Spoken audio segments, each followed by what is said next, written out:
पाचिला धान को दाऊ साधुछि लघुचाप वर्षा अदिनिया वर्षा उजाड़ी देला सुनार फसल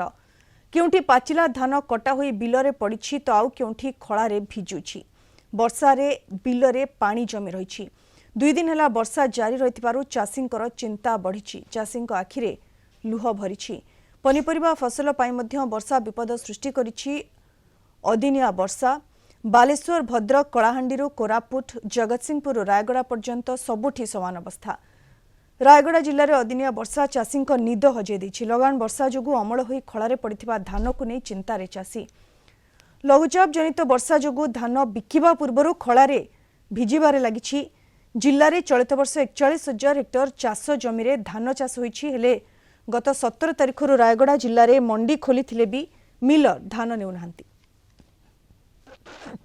अदिनिया वर्षा रे जदि धान गजा हबो गजा हेले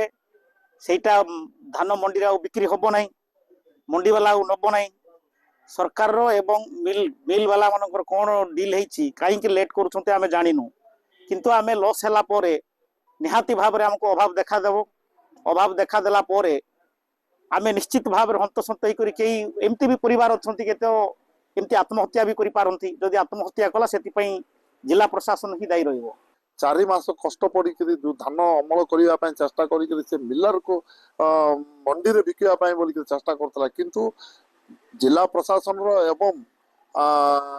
मिलर मानकर कौन चुक्तिनामा है ना ताल तो 17 तारिख मंडी खोला एबे जाए केजी भी धान किणा है ना चाषी उपयुक्त पदक्षेप नबू जमती कि जोगान विभाग है कोऑपरेशन डिपार्टमेंट है रेवेन्यू डिपार्टमेंट है ये समस्त सहित आम जोगाजोग अच्छु जोठी जोठी चाषी खलारे धान पड़ रही ओदा हो नष्ट हबार आशंका अच्छी से जगार जमी आरएमसी लैंप्स रेवेन्यू डिपार्टमेंट एमाने परस्पर सहित समन्वय रक्षा करके पहुंचे चाषी को साहाय्य करेंगे धान को नष्ट हवा को देवे ना